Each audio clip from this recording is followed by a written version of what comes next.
Hello there, welcome back, and welcome to part 39 of my build log of the Trumpeter 1/200 scale model of the Titanic. Sorry if my voice is a bit hoarse, I've got a bit of a cold at the moment. First one of the winter, so good accomplishment. Today I am going to start off by doing some experimenting with my lighting circuit. I finally got around to buying a power supply, and so I'm going to use that to work out what will be an appropriate voltage to run the lights off. And from that I'll be able to define what type of power supply I need to buy to get lights that emit the right kind of glow for a 1912 ship, nothing too bright. So that's the first thing. After that I'm going to be doing some work getting all the penetrations from the boat deck all the way down into the hull done. So there's quite a lot of these to get done actually.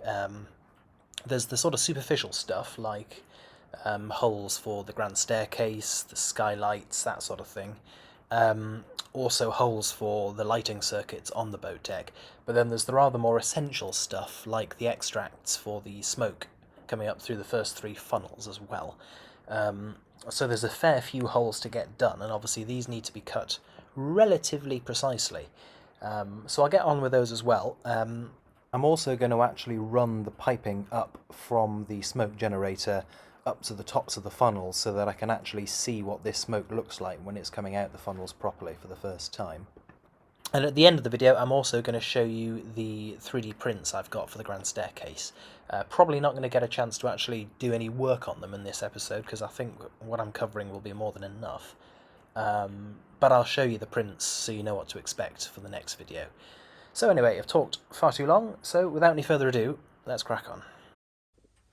So here we are. Here's the ship on the floor, well, on the stand on the floor, and here is a power supply. Now this is something I probably should have bought about, I don't know, 10, 15 years ago if I'm honest, because I've always tinkered around with electronics, but I never ever wanted to part with the money that these things cost, and it always seems like a rather strange thing to put on your Christmas list, doesn't it, power supply? Anyway, so what is this bit of kit? This is a machine which allows me to generate a voltage quite precisely up to 35 volts, I think this one goes up to. So I can power most things up to that voltage. In this case, what I'm going to be doing is I'm going to be using the power supply just to see what sort of voltage I need to get the LEDs emitting the right kind of light for a 1912 ship. The other quite special thing about this power supply is that you can limit the current that you're outputting. So normally, when you're running a circuit, you don't really have any choosing over how much current is used. You know, the component just pulls what it needs. With this, you can set an upper limit. So, you know, if I'm sort of fiddling around with stuff and I'm not really sure, I can set it to only give out 2 amps maximum. And if anything tries to pull more than that, the power supply just doesn't let it. So what I'm going to do is I'm going to connect these two leads. So as with most electronics, you know, red positive, black neutral. And what I've done is I've taken the lighting circuits out of the battery supply. So at the minute, the lighting circuits are completely dead and they're completely isolated from my batteries. And what I'm going to do, and I'll just come a bit closer so you can see. What I'm going to do is I'm going to connect my black onto the neutral main terminal, and I'm going to connect my positive onto this yellow wire here, and that goes into the main distribution for the lighting, one of these Vigo plugs down here. So now this power supply will be able to give me positive and 0 volts directly into the lighting. So let's see. Just turn everything down to minimums, because what you could do with this power supply is you could supply it with too much voltage and wreck everything. Right, that's a good start. So turn the output on, and now using the course, I'll give it a bit of voltage, a bit of current rather. So now using the course, just going to raise the voltage slowly, and here we are. You can see the lights have just come on in the model. Now at 8 volts, they're getting quite bright. 9, 10. And you can see as I'm raising the voltage, the current is also increasing. What I could do if I wanted was to limit the current, and you see that actually that brightness is then dropping off again. And now, because I've limited the current, when I'm pushing the voltage up, the current isn't actually rising at all, so I'm going to just increase that slightly.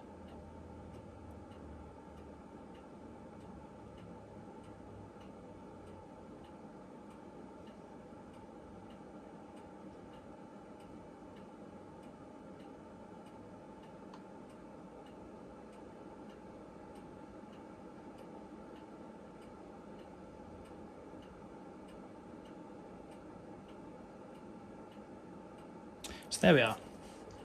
So at 12 volts, these lights are pulling 1.17 amps. And just to prove that, I'm twiddling the current dial now. Nothing's happening, there's no change. So I'm not actually limiting the current, and that's all it's pulling. Obviously, if I added the superstructure on top, we would get a different reading. Right, here we are. Superstructure lights now on as well. Obviously I haven't seated the superstructure properly because I need to allow these wires to go into the hull, but we're on, and you can see that actually the current has increased somewhat, so we're now pulling 1.89 amps at 12.2 volts. Now in reality, my lead acid batteries in here, when I've measured them, they actually kick out a wee bit more than 12 volts. They actually tend to kick out about 13 volts when they're fully charged. Just out of curiosity, I'm going to check and see what we're actually supplying from the supply. And remarkably, or not remarkably, because I bloody well hope it's telling me the right thing, that is exactly what it's supplying. It is supplying 12 volts, and the multimeter has just proved that. So now what I'm going to do is I'm going to turn off my lights, because really I want this ship to look realistic in the situation it would have been realistic, i.e. when it's dark. So I'm going to turn off my lights, then I'm going to start the camera all over again and see what we can do.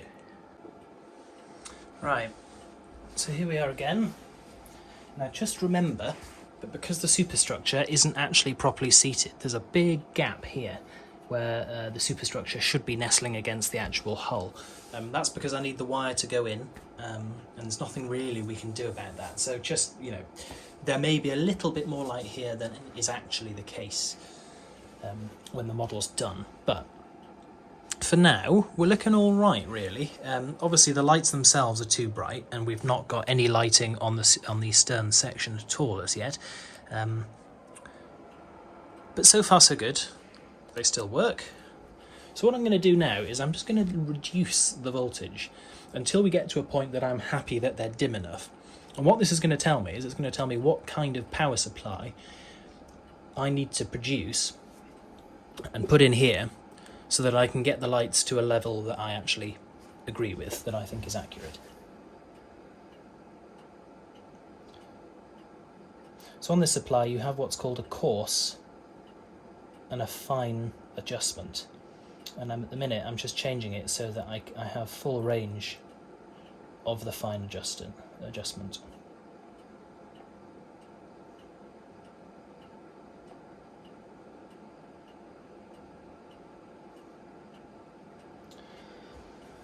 So normally, in normal operation, that's what my lights look like.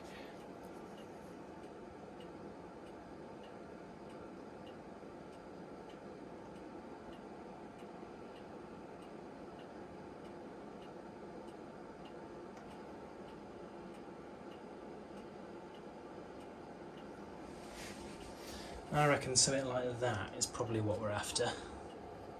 It's tricky, I'm afraid, on the camera to really get an idea of this because, you know, cameras tend to kick a bit of fuss when they're doing lights in the dark.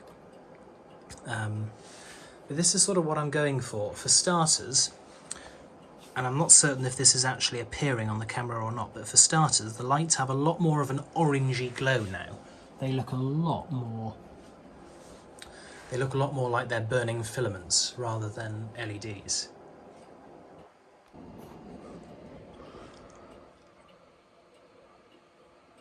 So you can see the sort of orangey glow now rather than the slightly whiter light that we had before.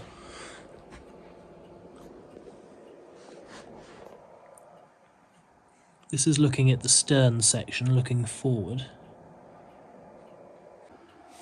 Of course, the one thing I'm conscious of is that I want the lights to look accurate, but I don't want them to be so dim that all the hard work doesn't show, you know? So I'm conscious about things like the deck lighting. Not turning on. And having just said that, I've noticed that actually the ceiling lights on a deck are not on.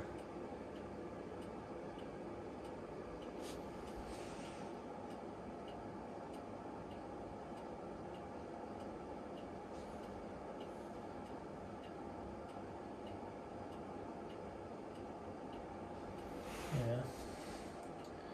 Okay, there we are. So now we're about 11 volts, I guess. Yeah. So the A-deck ceiling lights turn on at 10.3 and they're bright enough to be doing something useful at 11 volts. So if I can reduce the voltage to the lighting circuit by a single volt, I think this will become a lot more respectable. And of course this is actually where things become a little bit tricky, because one of the things I was worried about before doing this was, what if the different LEDs I've used turn on at different voltages? You know, what if the LED strip just doesn't turn on until 12 volts, and yet the surface mount LEDs I've used turn on lower than that? But in reality it's actually ended up working out pretty well. So for clarification again, that is 11 volts, and if I move it up now to what we had before, not a huge difference in brightness, but it is a noticeable difference. One, the ship looks like it's bathed in light. The other, it does look a bit gloomier. Only the habited sections of the ship look like they've got any meaningful light on them at all. So, because the power supply gives us our voltage and our current, this gives us an opportunity to evidentially prove Ohm's law. So Ohm's law, of course, is voltage equals your current times your resistance. Now in this situation, we know our voltage and we know our current and we don't know our resistance. So we need to rearrange this formula to give us resistance. So to do that, we do this. Now, when we were using 9 volts, the current that was being pulled was 0.45 amps, which gives us 20 ohms of resistance. Nice and straightforward. So we'll do another one. When we were using 11 volts, we were pulling 1.33 amps, and that gives us 8.27 ohms.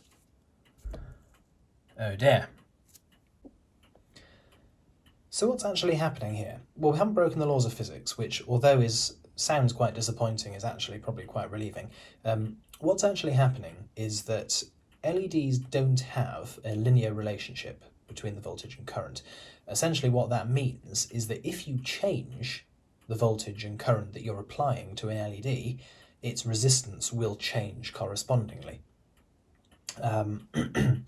Now, the reason I'm showing this is because it's quite a common mistake among people fiddling around with electronics, that you can't model an LED, or in my case, a series of LEDs, as a single resistor if you intend to change the voltage and current across them. And as I say, it's a fairly common mistake that what people tend to do is they tend to make a circuit and they'll put a voltage across it, and then they'll measure the current that's being pulled, and from that they'll work out the resistance. But then they might want to make a couple of changes, and so might change the voltage across the LEDs. But what they'll do is they'll keep using the same resistance value they calculated before, and of course that's completely wrong, and it can lead to having a very different current being pulled, which ultimately can lead to you breaking things, blowing fuses, etc. So it's quite a common mistake.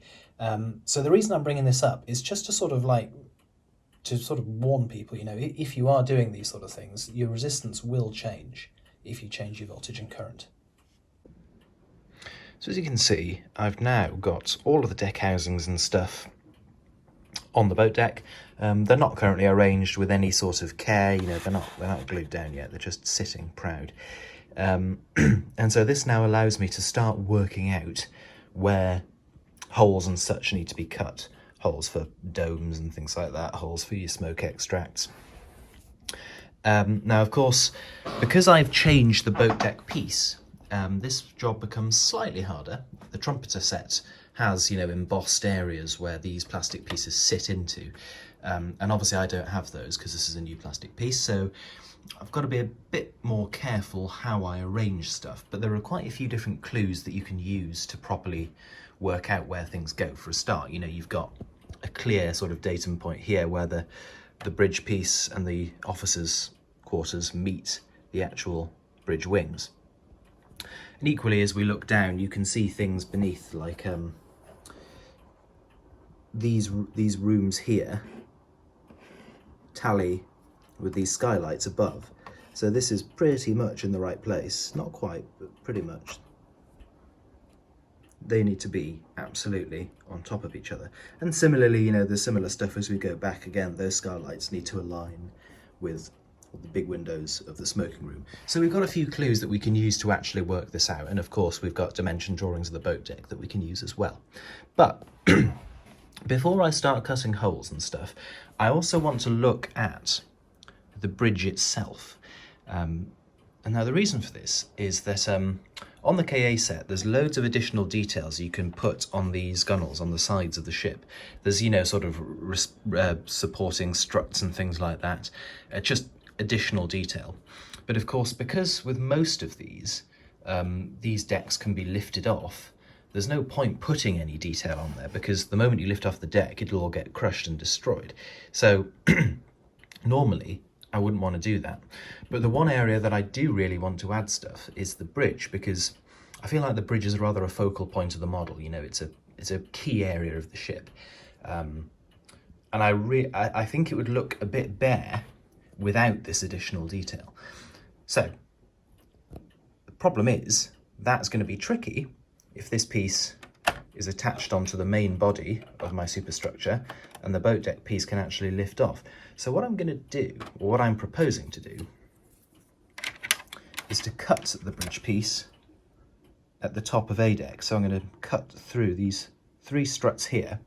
So I'll have the B deck and A deck piece as one, and then the boat deck piece as a separate entity, which can then glue onto the sides of the front of the boat deck.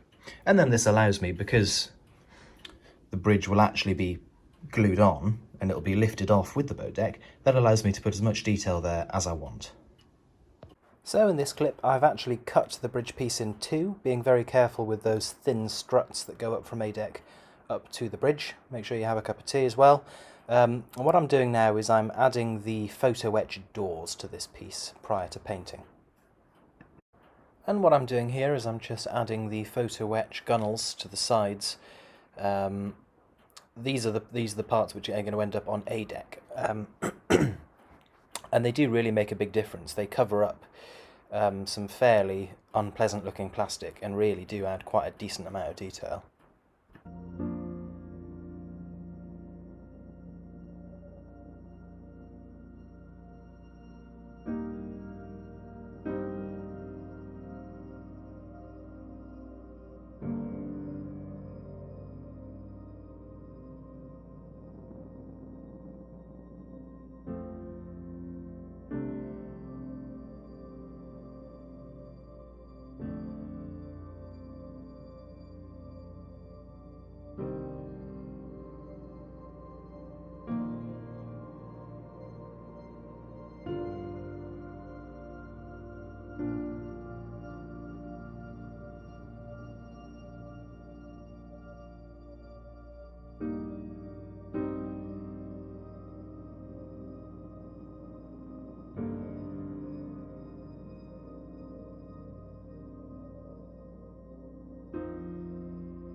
So I'm just painting on my metal prep now. This is the thing which allows paint to bond much more effectively to any photo etch parts.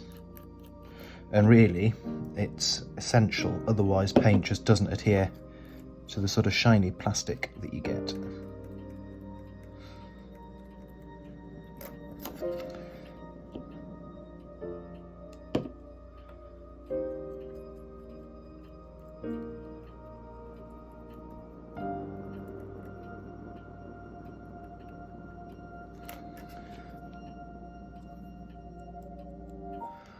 That's the one side, and now the doors.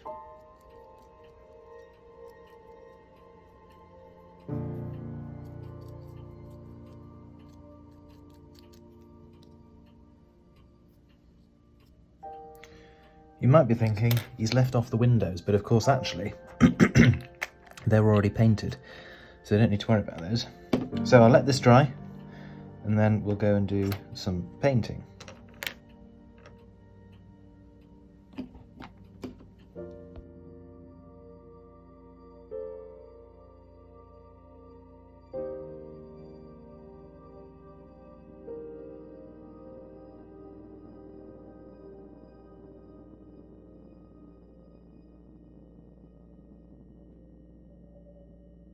And now what I'm doing is I'm spraying an enamel clear varnish, this is a Humbrol enamel clear varnish, onto my boat deck section of the Scaledecks.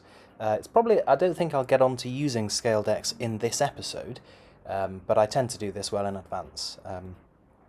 I went a bit overboard here and I actually did 3 coats, and the rationale behind that was because of all the decks, this is probably the one that will get the most spray. Possibly with the exception of the Vauxhall, but this is certainly likely to be dripped on quite a lot. So I did 3 individual coats, obviously, although the video doesn't quite show it, with a really decent amount of time between each. I think I left about 3 or 4 hours between each one. In this clip, I've actually already added the B deck and A deck sections of the front. Sorry I didn't show those, but my hands are in the way and you really couldn't see very much. In this clip, all I'm doing is I'm going along the bottom of that area with some putty, just to sort of preempt any light bleed issues I might get later.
So we're now at a point where we can see how well the fitting of this forward section has gone. And the answer is actually really quite well, because these 3 prongs stick out perfectly just ahead of my boat deck piece, which means that this piece, when the model's complete, will just rest on top of those whilst locating nicely with the rest of the deck. So that is really quite successful. So it looks like I made a bit of an error, and I suspect somebody actually pointed this out to me, because when I did my lighting on A deck, originally there was a strip all the way down here, but of course that would not allow for the first funnel extract. And after that video, someone did leave a comment saying, I think you've forgotten about the funnel, and I couldn't quite work out what they meant, because I had assumed that they'd meant something about the funnel being visible from the outside. So, you know, looking through the windows, you could see something that made it look wrong. Anyway, I can't now find that comment, so I can't go back and address it properly. But if it was you, thank you for pointing that out. I have eventually worked out what you meant, and I have corrected it. So here we are. and I've got some holes cut in the boat deck. And really what I've done is I've picked the low-hanging fruit. So I've done all the holes which I can accurately place really by eye and by loose fitting of the deck parts above.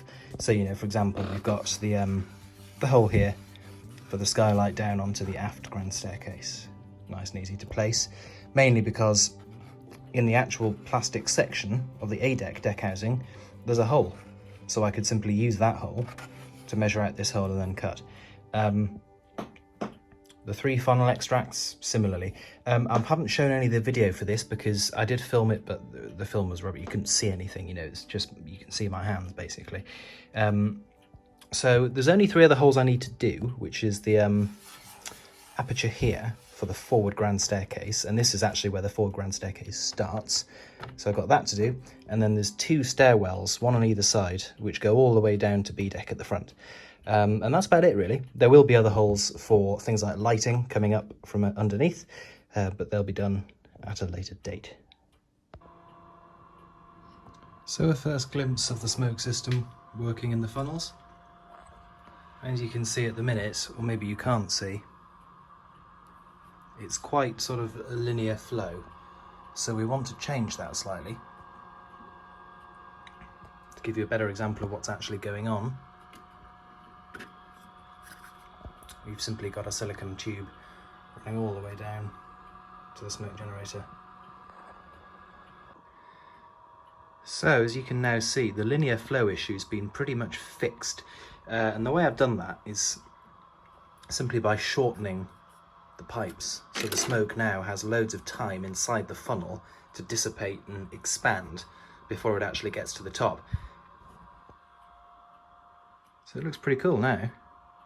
Good amount of smoke from such a small generator. Now before we end this video, I said I was going to show you the grand staircase 3D prints, so that's what I'm doing. The first bits, which are really good actually, it comes with 2 templates. So you've got an aft grand staircase template so that you can cut out the right shaped hole, and a forward grand staircase template. Really useful, I like that feature a lot. That will save a lot of time and effort. So starting with the aft grand staircase, you basically get 3 off the same part, which is in here.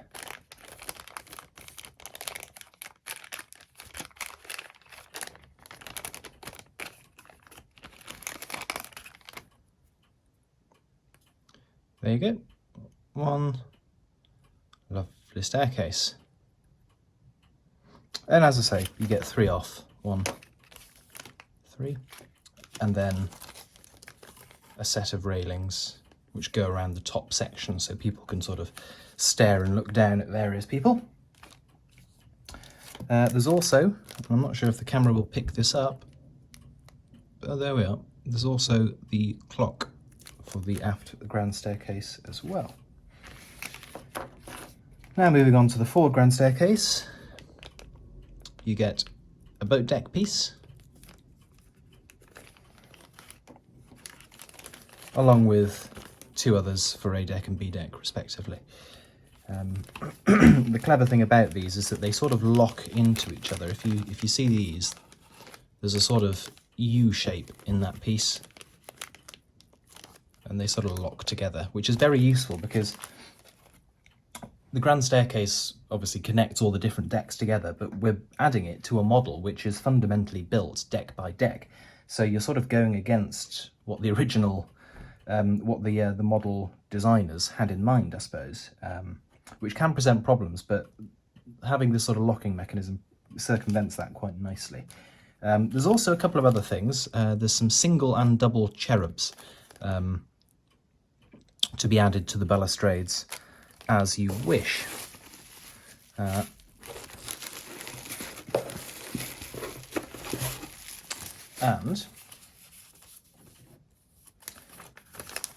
what this also comes with, which again I really like, is some actual printed bits and bobs. So I got 4 different prints on various different bits of paper, some with sticky back, some without, and they give you that very nice white French oak. In addition, we get a piece with some balustrades on, so you can see there, cut those out and slot them into the stairwells, and they will look absolutely divine. So there we are. Those are the 3D prints for the grand staircase. As you can appreciate, a lot of work needs to be done to get them looking good. But these were well worth waiting for. They're very good quality, and they're going to make a really nice looking set of staircases forward and aft. So that's it for today, quite a lot covered.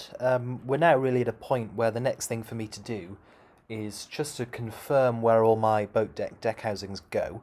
And once I've done that, I'll be able to cut the hole for the forward grand staircase, and then I'll be able to actually crack on and start working on those staircases, which I've been really looking forward to, and a lot of people raise it in the comments, so hopefully that'll be quite a good episode. So that should be the one coming next, but for now, that is it for today. If you've got any questions, comments, what have you, pop them down below, and I'll do my best to get back to you. If you've enjoyed this, like and subscribe, and I'll see you in the next one. Bye for now.